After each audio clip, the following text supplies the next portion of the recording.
Okay mga lads, welcome back to another content and eto na po yung backhug controversy part 2. Okay, so may mga update tayo na sa tingin ko kung gusto nating magkaroon ng critical na opinion about dito. Kasi sobrang sikat kasi ni Jeyo Ong to the point na yung mga fans niya gina-justify yung ginawa niya.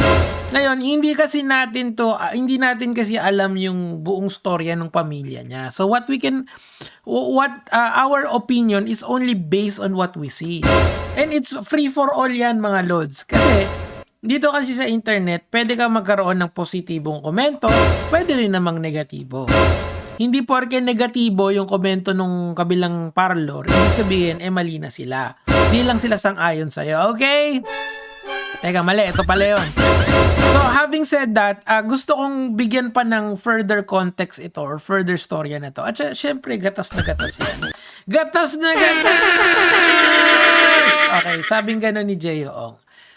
Merong pinost dito na My Day daw ni Jenny Kim. Jenny KH yung pangalan niya sa Instagram. Ito siya. Teka lang. Syempre, ito siya.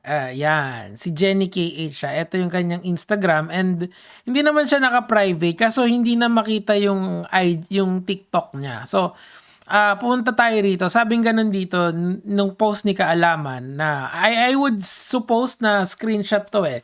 Sabing ganun viral. Nag-message na ganun.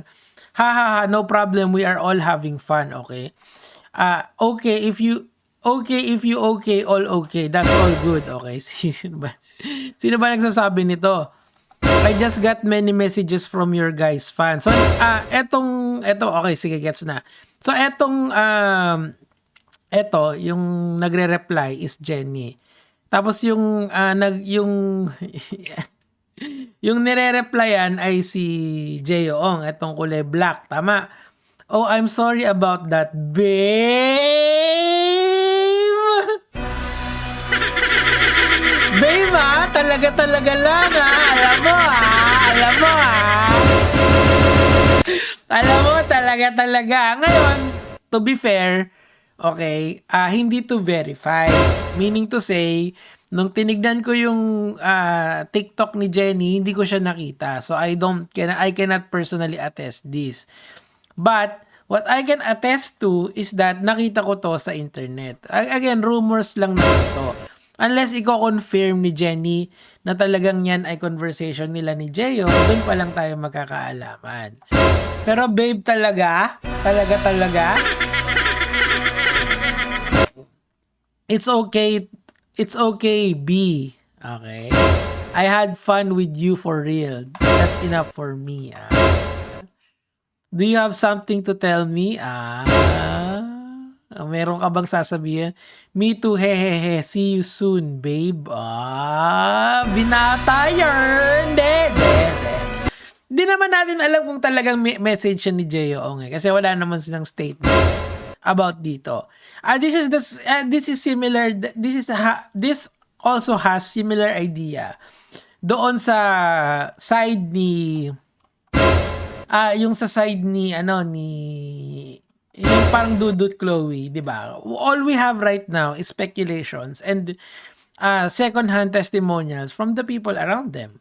'Di ba? Pero eto kasi, kung totoo to, galing to kay Jenny Kim, meaning to say, siya yung Jenny KH, siya yung ibig lang sabihin talaga, nag-message sa kanya si Jeyo Ong.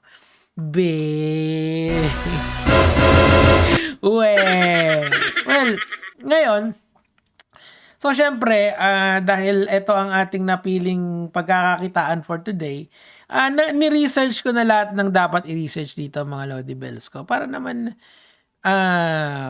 magets nyo yung buong kwento. Ngayon,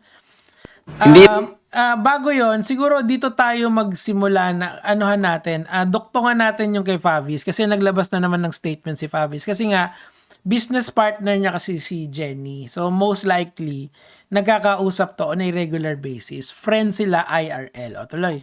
Naman si Jenny ang problema, si Gio. Paalis na si Jenny, hinila pa niya pabalik sa kanya. Okay. Well, nakita ko nga yung video na yun. Okay. Guys, yung video na ginawa ko kanina is para lang makilala nyo kung anong klaseng tao si Jenny. Okay. Na ma-party, mapalapit, dumidikit. Nakausap ko siya kanina, ang sabi niya sa akin, hindi daw niya alam na, at walang nagbanggit sa kanya na may asawa si Gio. So, Okay, so that recontextualize everything. Ngayon, take this again with a grain of salt. Pero I don't think naman Favis is lying here. Kumbaga, eto talaga yung usapan ni Jenny at saka siya. Kinukwento niya lang as it is. So, alam ni Jenny na single si Gio. Kasi of course, she would not expect, hindi, siguro alam niya lang na famous, pero hindi niya alam na magkaasawa sila. Kasi nga, pag tinignan mo yung video, parang naka-parallel sila. Parang, kasi sa education kasi nung araw, meron kaming tinatawag na parallel play. Doon sa mga bata. What does that mean? Hindi, of course, di na sila bata, pero yung konsepto kasi is similar. Halimbawa, may dalawang bata na naglalaro sila, magkahiwalay sila, pero alam nila sa sarili nila na naglalaro sila on their own. Parang ganun kasi yung nangyari doon sa bar. Ang pumoprotekta doon sa asawa ni Gio ay si Gio, yung anak, pero siya nasa malayo at kumukunyabet doon sa EA na Koreana. Okay, so I'm just saying sa inyo, this recontextualize everything that we know.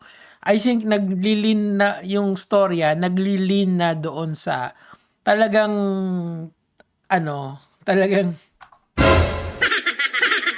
alam mo yung dumiskarte talaga si Gio. Parang ganun yung dating niya.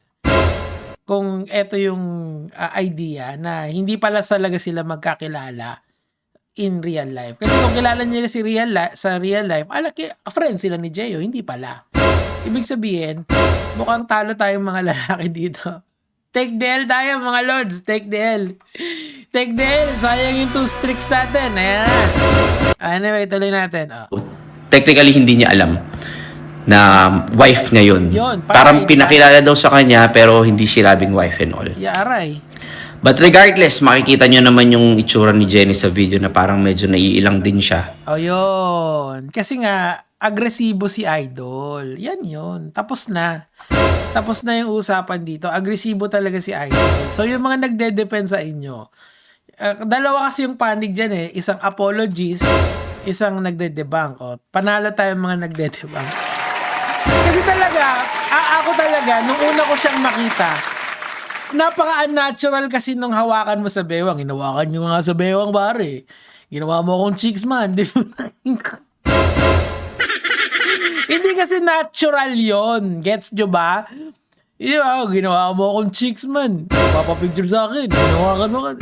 Hindi kasi natural yon, men.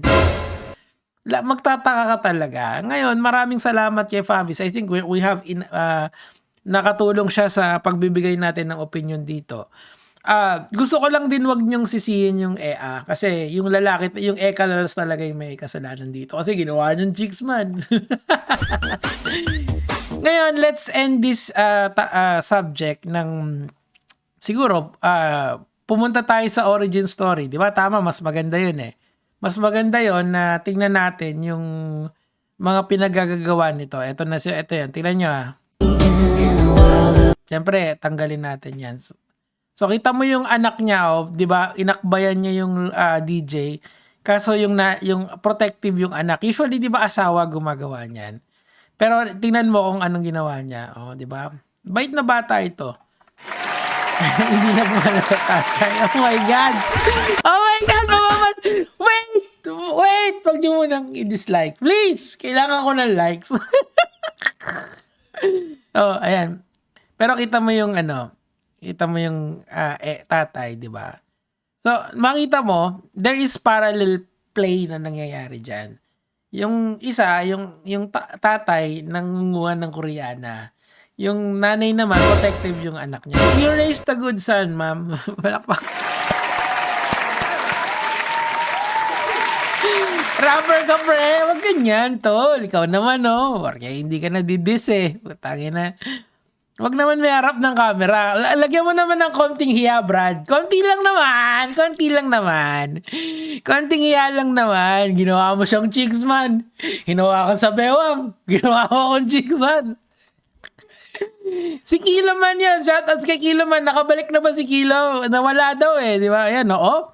Yan yung hinatak. So, yan yung sinasabi ni Fabis. Di ba? So, I guess given all these options na to, yung panalo yung mga debunker versus doon sa mga defender. Talo yung yung mga JO fan. Para sa akin. Pero kung gusto nyo, dislike nyo na yung video. Huwag na masyado. Grabe naman kayo eh. Ay, nako. Isa pa. Last na to. Ito. So, hindi mali yung narrative na out of balance lang. Kung sino nagsabi nun, mali siya. Kasi talagang may mali siya. Bars! Bars! Di ba? Kasi may copyright yan eh, di ba?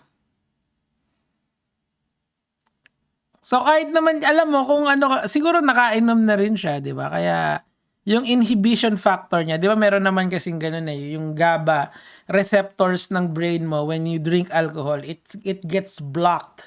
So yung inhibition process ng utak mo or yung rational thinking ay naapektuhan. Siguro dahil may red cup siya, nakainom na siya, medyo lumuwang yung yung pagmamahal niya sa asawa. Oh, wala eh. Ganun talaga eh. Narinig niyo naman yung mga testimonya ng mga tao eh, di ba? Ganun talaga. Now, asan na ba tayo? Siguro let's play this. Ito yun eh. Ayan o, di ba? Ayan o, kitang-kita naman eh. Malinis yan eh. Alam nyo men, hindi ka naman hahawak sa bewang para bumalance ka pare. Nagbabalance ka, hawak ka sa bewang, ba't di ka humawak sa balikat? Nung araw, di ba? Kamay sa balikat. Di ba? Anyway, tama na yun. Okay na yun. Gaya mga lods.